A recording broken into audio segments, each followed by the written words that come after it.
So you've slept for 8 hours, you've had a quieter weekend, and yet you're still absolutely knackered. Does this sound familiar? Well, that's because for you guys, you're not just physically tired, you are depleted in many other ways. And today I'm going to talk about the 7 different types of rest. And for 39.5 years of my life, I did not know that this was a thing until I was reading a book the other day, and it was talking about the different types of rest and why knowing which one you need is the key to really staying energized and staying focused and staying able to perform at your best, particularly as a clinic. This book wasn't about clinic owners, but I am making this about us. So in this episode, I'm going to talk to you about the different types of rest. Who even knew that there were 7? I might turn them into 6 because there's one of them that doesn't massively resonate with me. And I want you to really lean into knowing the type of personality that you have. Are you a doer? Are you a perfectionist? Are you a dreamer? Or are you a procrastinator? And depending on the type of personality that you have will mean you will need different types of rest to others. And so I'm going to explain that. So just join me on this little journey for the next 15 or 20 minutes while I dig into why you are constantly knackered and what you can do about it.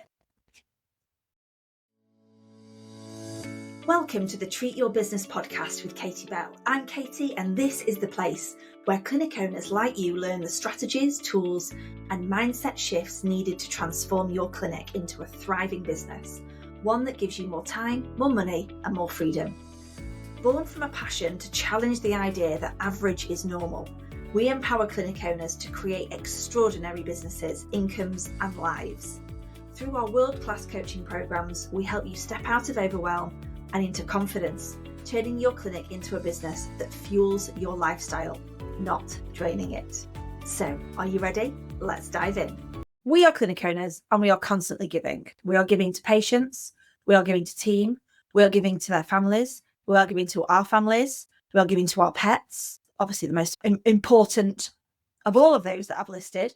And many of us are stuck in a go mode. We just kind of wake up in the morning, we hit go on the remote, and it's like, right, okay, we just get back on that hamster wheel. And we are all in health. We know what we need to be doing. We need to be prioritizing our sleep, and we need to be eating well and rehydrating and taking our multivits and exercising and getting 150 minutes of physical activity a week. And God, all the list is endless. You need to be having, your grounding time. You need to be writing a journal, meditating. I mean, the list itself to stay well is so overwhelming. But we just can't recharge with sleep. So many of us go through like a week, don't we, where we prioritize our sleep and we try and get into bed a little bit early and get off our phones, but we don't then seem to be recharged. And rest is not a luxury. I'm here to tell you that actually rest in a way that aligns with you and your personality is a business strategy. Just like how I've done that. I'm giving you permission to lounge over and watch Netflix. No, I'm joking. That is the worst type of rest for me. But let's talk about the 7 types of rest with a bit of a clinic owner spin. We'll go through what each one looks like. I'm going to give you the signs that you're depleted in this area. I'm going to give you some ideas that you can do to improve and what personality traits might be most prone to this type of rest deprivation. So the first one is physical rest. So what does that mean? This is sleeping, napping, massaging, stretching. And we can feel depleted with lack of physical rest when we've got like a sore body, we've got brain fog, we've got heavy limbs, we feel fatigued, and no matter what sleep that you get, it's not really restorative. The personality that this generally shows up for is me. It's the doer, always on their feet, going from, I have a real inability, and my clients always laugh at me because I always say I hate yoga. And I do hate yoga. But I hate yoga because it highlights everything about me that needs fixing, from all my aches and pains because we sit at a desk for too long and we don't prioritize the things we should do. But also it highlights my inability to stop and sit still and meditate and be mindful and all that shit that you're meant to be doing. Because my natural personality is a doer. I will naturally go towards high impact, high energy, sweaty, full on exercise. You know, you can't go to the gym and just give it like a 10% effort. If I'm doing it, it's like we're all in. So for people that are feeling depleted in this area, it tends to be the doers. Not always, but it tends to be the doers. And we need to really work on sleep hygiene. And we need to do body work. And we need to lean into different types of physical activity that would nurture us rather than starve us or deprive us. For many of you listening to this, I'm going to guess that a lot of you are doers. There's a lot of procrastinators that listen to this as well. And in fact, there's a lot of dreamers. But for many doers, this will be something that really stands out for us. Okay, so we need to prioritize physical rest, but in a different way than we think we should be. The next one is mental rest. So this is when your brain is totally overloaded. You've got constant decision fatigue. You don't want to make any more decisions, particularly in your home life. So you're great making decisions in the business sometimes, but often when you get home, you're like, I can't even think what I'm going to have for tea. I can't even think what I'm going to wear. I can't even decide where we're going out for dinner. And if I want to go out for dinner, and by the time I've thought that through, I've lost the will to live. Signs that we're often needing more mental rest is when we're forgetting things. We've got racing thoughts. So, your sleep is affected because you can't switch off. You've got poor concentration. You're jumping from one thing to the next thing to the next thing. You're spinning out of control. And this tends to be the doer. And it also tends to be the perfectionist. This leans into often the visionary who's always in a thinking mode, in a planning mode, in a creative space. We can get very mentally fatigued and drained from the constant decisions that we're having to make in our business. If we need more mental rest, we need to be thinking about time blocking. We need to have thinking time as visionaries and as doers and creators. We've got to have space in your diary. Brain dumps. My COO told me the other day that she got on the treadmill. She power walked, and she will have marched her way through this with Siri on, or some audio thing that she was recording in the background, and she brain dumped everything in her head. She took the transcript, she plugged it into ChatGPT, and she asked it to put this into some form of order in categories.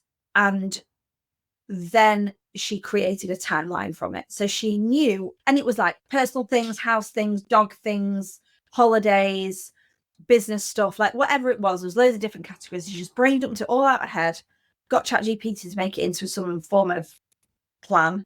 And that really helped her. Fewer meetings.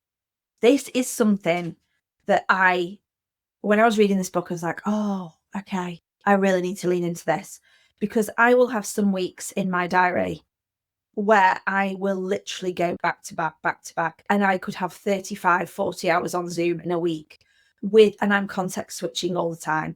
And this is me, who teaches everybody to freaking time block and have thinking time and have creative space and have brain dumps and have few meetings. We are all human, and I'm also creating a human, and I have 7 weeks and counting to go if I go to term. I've got a lot of shit to do, guys. So right now, time blocking is not even a thing in my life. It is just get everything done as quick as I possibly can before I have to deliver this human. But I know there's an end goal for me. I've got I haven't even got 7 weeks of doing this, let's be honest. I've probably got less than that of when I can actually be productive. So I've got an end goal. I know this is a short-term thing, but coming back out, having that space, then I know I've got some space coming up. It will recalibrate. We will go back to, I will be out of both businesses for a little while in various capacity. I will have fewer meetings, and that means I don't need to go back to old habits.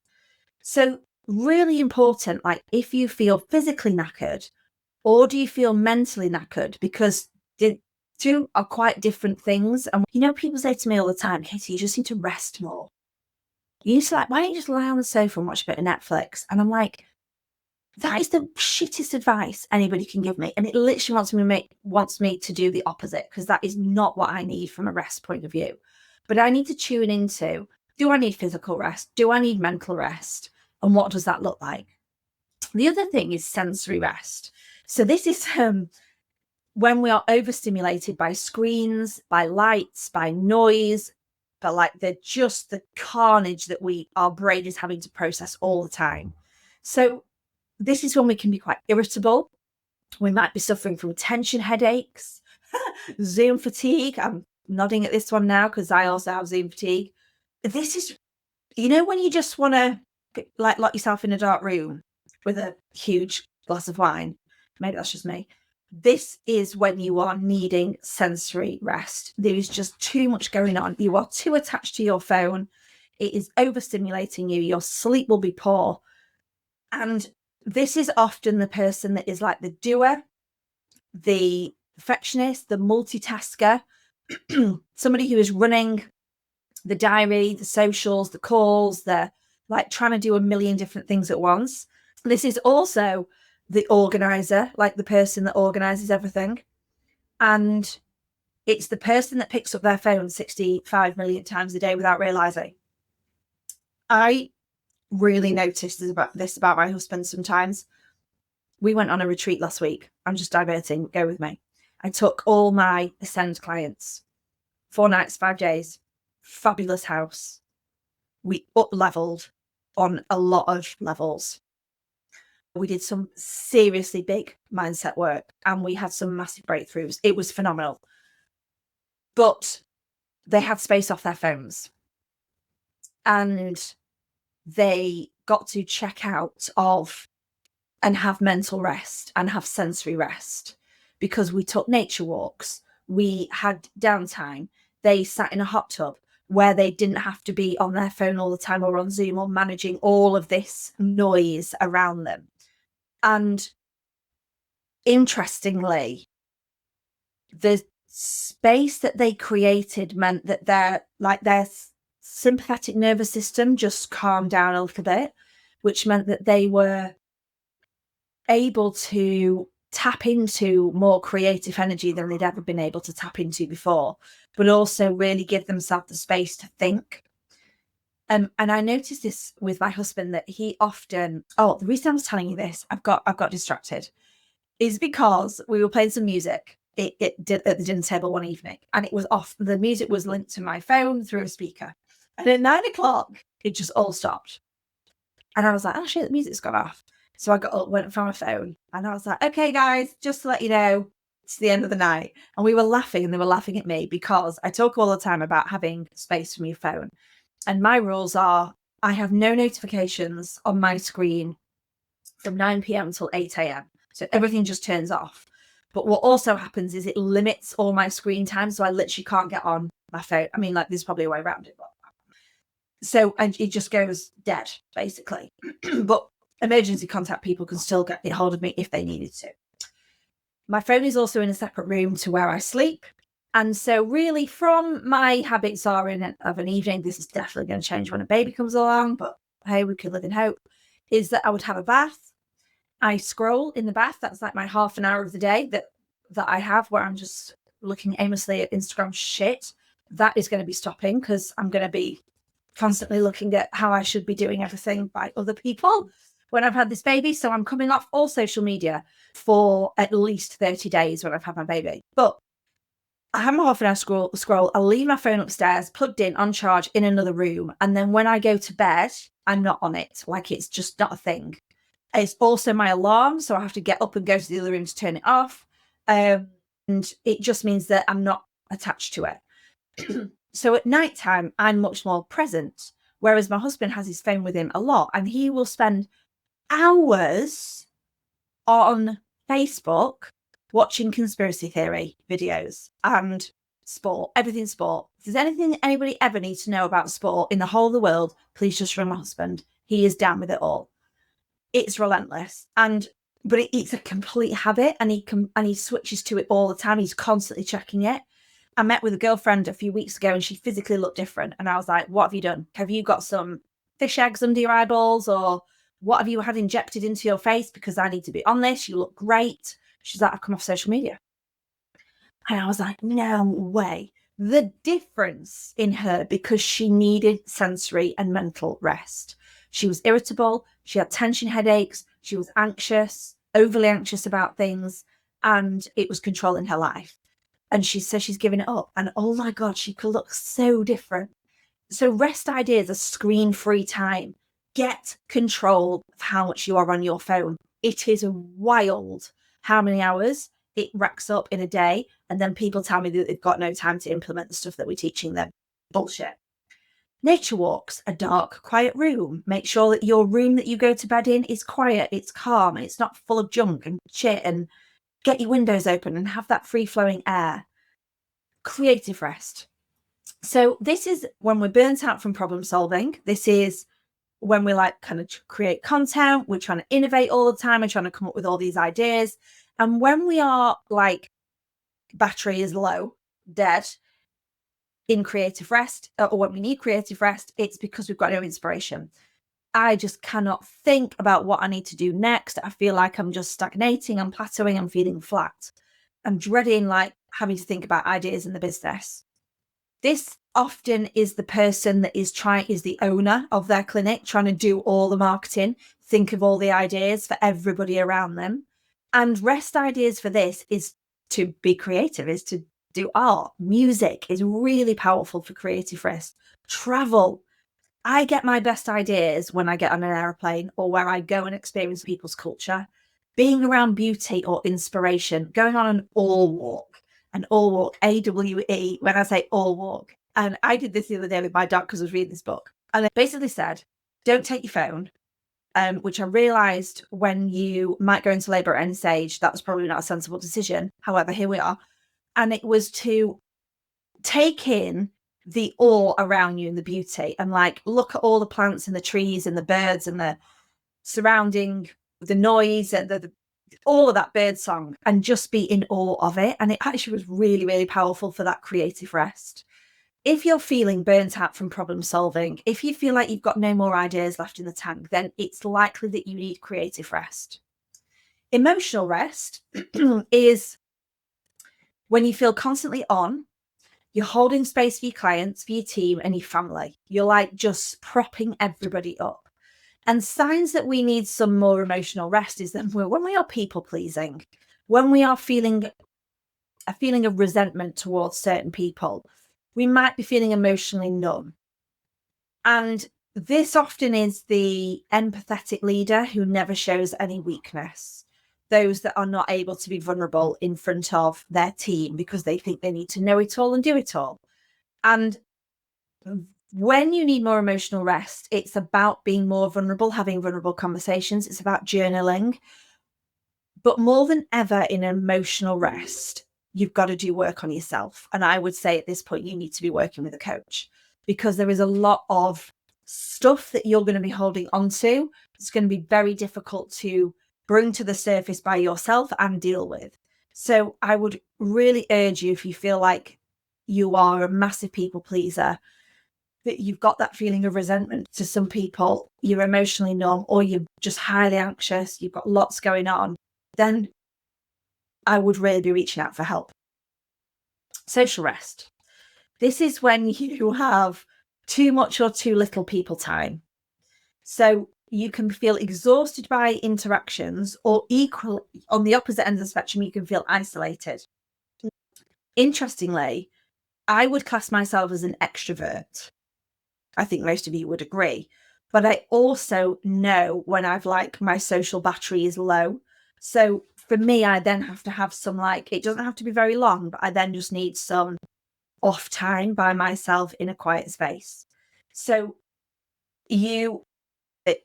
you need time with energizing people, or you need boundaries with draining ones.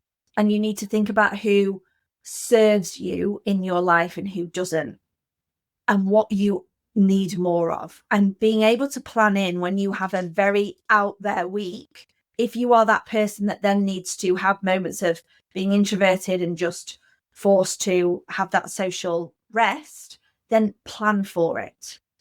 Don't go from one thing to the next thing to the next thing to the next thing, because you're just going to burn out.